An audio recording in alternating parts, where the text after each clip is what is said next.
belum dihentikan. Kenapa demikian? Laporannya bulan April, 30 April, sedangkan penghentian penyelidikan adalah 22 Mei. Jadi secara undang-undang perlindungan saksi dan korban, maka jika ada laporan lebih dulu, tidak boleh dilaporkan balik sebelum inkrah. Itu jelas, dan itu kami sampaikan tadi. Bahkan ada pelanggaran Perkap, masih ingat yang identik itu. Dan jadi sampai detik ini, kenapa demikian? Laporannya bulan April, 30 April, sedangkan penghentian penyelidikan adalah 22 Mei. Jadi secara undang-undang perlindungan saksi dan korban, maka jika ada laporan lebih dulu, tidak boleh dilaporkan balik sebelum inkrah. Itu jelas, dan itu kami sampaikan tadi. Bahkan ada pelanggaran Perkap, masih ingat yang identik itu. Dalam Jadi, yang seri pertama, karena akan ada praper yang selanjutnya, bahwa alat buktinya itu tidak sah, otomatis penggeledahan tidak sah, pemeriksaan tidak sah, dan saya katakan penangkapannya juga tidak sah, karena polisi tidak bisa membedakan penangkapan dan penahanan. Penangkapan itu orang tidak boleh diborgol, tidak boleh dikasih baju tahanan, dan tidak boleh dimasukkan sel. Beda dengan penahanan, itu 20 kali boleh. Nah, terhadap persidangan ini,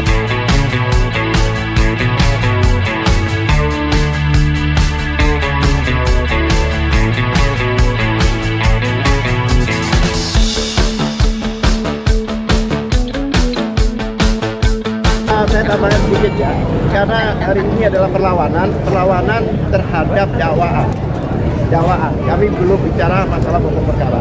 Ya, saya katakan tadi, bahkan kami bacakan bahwa perkara ini tidak layak untuk masuk persidangan karena dari awal sudah batal demi hukum sejak peristiwa RD yang mana harus pencabutan laporan. Itu jelas. Bagaimana dengan satu laporan yang sama dengan nomor yang sama yang dibebaskan hanya berapa orang? Yang namanya pencabutan laporan itu adalah keseluruhan. Jadi kalau bahkan konsiderannya pun tercabut karena mekanisme di dalam RJ itu sebelum SP3 ada pencabutan laporan yang dengan nomor yang sama. Kedua, peristiwa Mabes Polri pada waktu Jokowi melaporkan kawan-kawan itu peristiwa di Mabes Polri belum dihentikan penyidikan. Jadi ini sudah melanggar undang-undang PSK, perlindungan saksi dan korban. Belum dihentikan. Kenapa demikian? Laporannya bulan April, 30 April, sedangkan penghentian penyelidikan adalah 22 Mei. Jadi secara undang-undang perlindungan saksi dan korban, maka jika ada laporan lebih dulu, tidak boleh dilaporkan balik sebelum inkrah. Itu jelas, dan itu kami sampaikan tadi. Bahkan ada pelanggaran Perkap, masih ingat yang identik itu. Jadi sampai detik ini kepolisian tidak pernah mengatakan ijazahnya asli, yaitu identik non identik. Nah, pemeriksaan laboratorium hakim itu yang menyatakan identik itu melanggar Perkapnya sendiri. Karena dalam pemeriksaan laboratorium itu satu, ya kan, itu harus ada dilampirkan, wajib bahkan di Perkap nomor 10 tahun 2012, satu wajib dilampiri laporan. Pada saat itu belum ada laporan, cuma. Kedua, wajib dilampiri BAP. Pada saat itu belum semuanya di BAP. Ketiga, wajib dilampiri dengan berita acara penyitaan. Pada waktu itu tidak ada penyitaan. Oleh sebab itu, perkara ini cacat demi hukum. Bahkan saya berani katakan kalau itu seorang bayi, itu mati dalam kandungan. Bukan cacat, lagi mati. Kami tekankan berkali-kali bahwa perkara ini tidak layak untuk masuk ke persidangan. Silakan.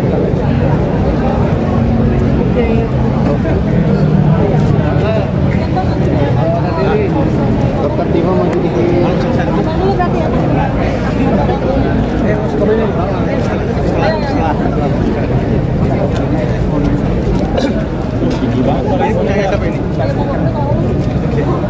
handphone. Oke, saudara-saudara wartawan,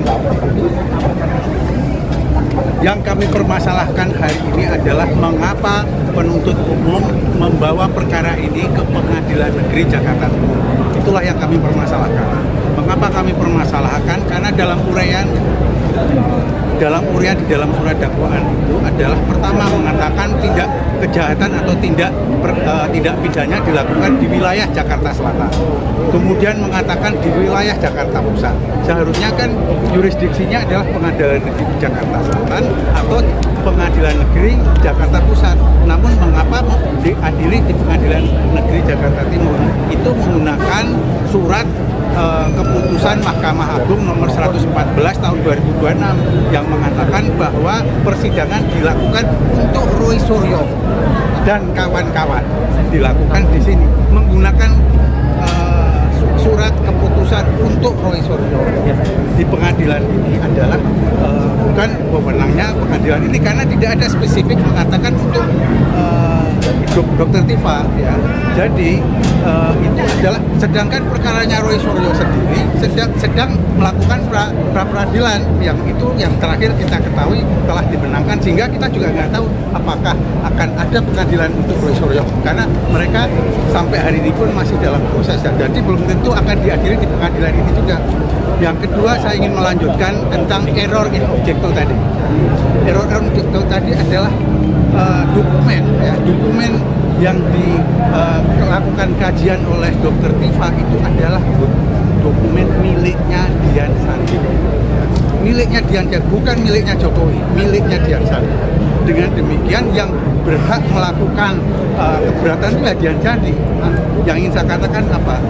Saudara Joko Widodo tidak mempunyai legal standing untuk mempermasalahkan karena bukan dokumennya dia, dan Joko Widodo dan para pendukungnya juga tidak pernah mengatakan bahwa dokumennya Dian Sandi itu palsu, juga tidak pernah mengatakan itu. Dengan demikian yang lebih berhak melapor dan mengadukan itu Dian Sandi, bukan Joko Widodo.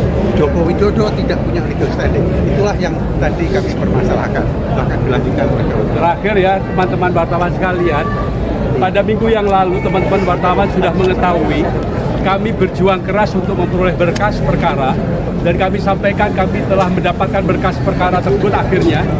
Dan dari berkas perkara yang kami peroleh itu, ada 6 hal yang akan kami kemukakan. Yang pertama, Pengadilan Negeri Jakarta Timur dinilai tidak berwenang secara relatif. Sebagian telah disampaikan, tapi saya akan sampaikan secara lengkap. TPDT menilai penuntut umum tidak konsisten dalam menentukan lokus delikti. Di dalam surat dakwaan disebutkan beberapa lokasi berbeda, mulai dari Jakarta Pusat, Jakarta Selatan, hingga akhirnya perkara diajukan ke Pengadilan Negeri Jakarta Timur tanpa penjelasan hukum yang memadai mengenai dasar penentuan kompetensi relatif tersebut. Selain itu, dasar penggunaan surat keputusan Ketua Mahkamah Agung mengenai penunjukan Pengadilan Negeri Jakarta Timur dinilai belum menjelaskan secara tegas apakah juga berlaku terhadap perkara Dr. Tifa Yasuma yang diajukan dalam berkas tersendiri. Kedua, dalam penuntutan dinilai tidak jelas setelah sebagian terlapor mendapat SP3. TPDT mempersoalkan keberlanjutan penuntutan terhadap Dr. Tifa setelah sebagian terlapor lain dalam laporan yang sama memperoleh penghentian penyidikan SP3 menyusul pencabut. TPDT menilai penuntut umum wajib menjelaskan mengapa perkara terhadap Dr. Tifa tetap dilanjutkan apabila laporan pelapor dan rangkaian peristiwa yang menjadi dasar pengaduan merupakan satu kesatuan. Ketidakjelasan tersebut dinilai menyebabkan dasar penuntutan menjadi cacat secara formil. 3. Surat dakwaan dinilai kabur dan tidak memenuhi syarat formil. TPDT berpendapat bahwa surat dakwaan tidak memenuhi syarat kecermatan, kejelasan, dan kelengkapan sebagaimana disyaratkan KUHP baru. Beberapa keberatan yang diajukan antara lain penggunaan ketentuan KUHP baru terhadap peristiwa yang didakwakan terjadi pada tahun 2025 atau sebelum KUHP baru berlaku. Pencampuran berbagai unggahan media sosial dari akun dan tanggal yang berbeda. Ketidakjelasan tempus dan lokus delikti dalam perkara siber. Pencampuran perbuatan pihak ketiga ke dalam dakwaan terhadap Dr. Tifa tanpa penjelasan hukum yang rasional terhadap perbuatan-perbuatan tersebut.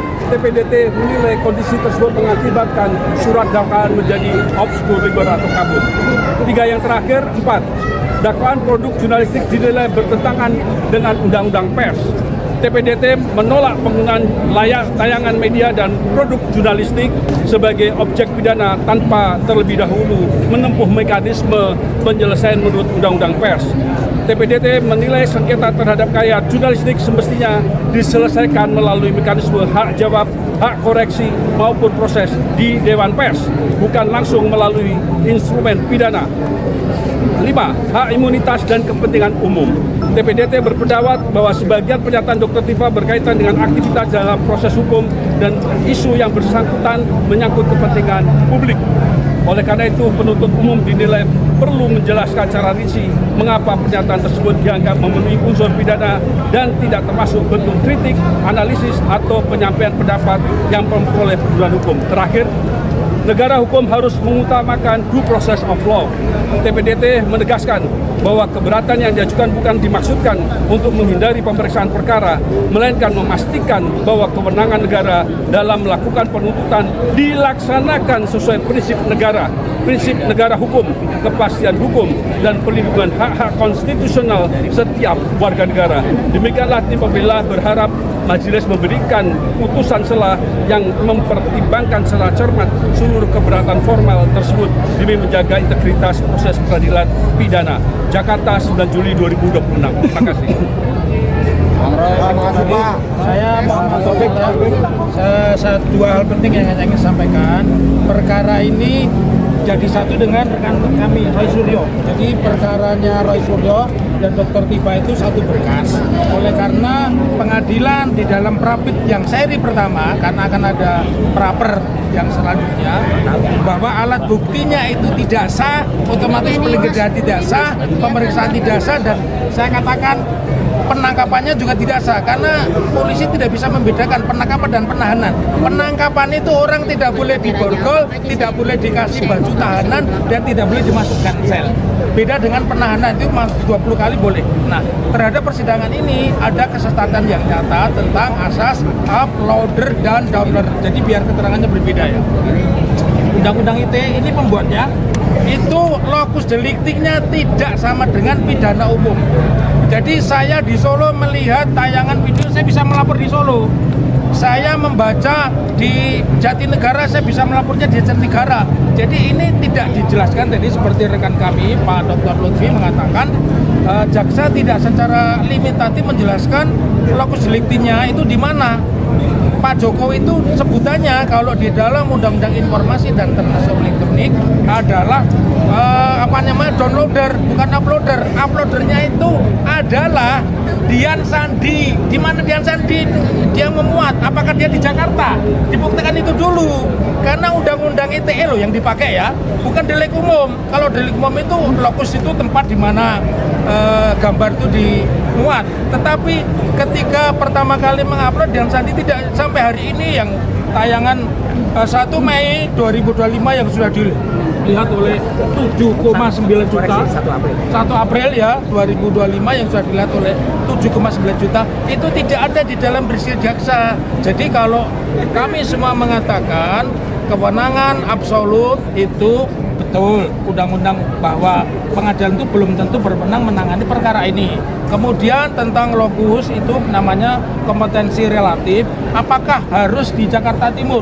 Kita bukan bicara soal otoritas Mahkamah Agung boleh memindahkan tempat persidangan, betul, Mahkamah Agung memiliki otoritas, tetapi yang lebih penting ini uploader downloadernya disebutkan dulu. Kalau itu tidak bisa karena jelas itu Undang-Undang ITE mau pakai 32, 35 dan sebagainya. Dan yang terpenting saya mengatakan sepakat kalau tidak ada sandi berarti tidak ada criminal action, berarti tidak ada tindak pidana. Sekarang namanya bukan kejahatan loh ya.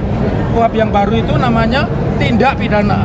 Ya namanya tindak pidana. Lalu saya ingin mengatakan RJ yang dibuat Polda itu 100% salah. Dasarnya apa? SIMA nomor 1 tahun 2026. Kalau penuntutannya itu dimulai tahun 2006, dia harus menggunakan RJ yang kiblatnya di ketua pengadilan. Jadi kalau Jakarta Selatan ya harus di depan ketua pengadilan. Kenapa? Karena ada 3 alasan. 1, kepastian hukum. yang kedua keadilan, yang ketiga pertanggungjawaban, ya. Jadi nggak bisa masing-masing jaksa bikin RJ, polisi bikin itu kalau sebelum tahun 2026. Itu saya katakan. Jadi buat Egy Sujana, buat Damai Haruludis, Rismon, jangan ketawa dulu. Kalian nanti kalau kita kirim surat buat laporan baru bahwa RJ Anda batal, Anda yang masuk penjara. Itu aja dari kami ya. Terima kasih. Oke, makasih ya. Oke, ya dikit aja. Saya tidak akan menambahkan apapun. Saya hadir selaku sahabat dari Dr. Tifa Usiati Abdullah dan saya mendukung penuh semua upaya dari tim hukumnya Dr. Tifa.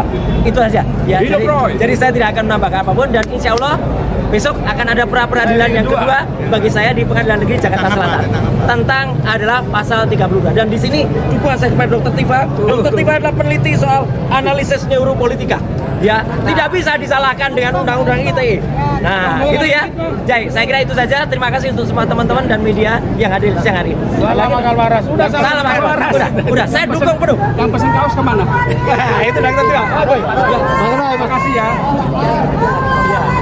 Jadi ceritanya bergeser nanti yang masuk penjara itu bukan kami. Makasih ya. Yang masuk penjara itu Respon dan kawan-kawan.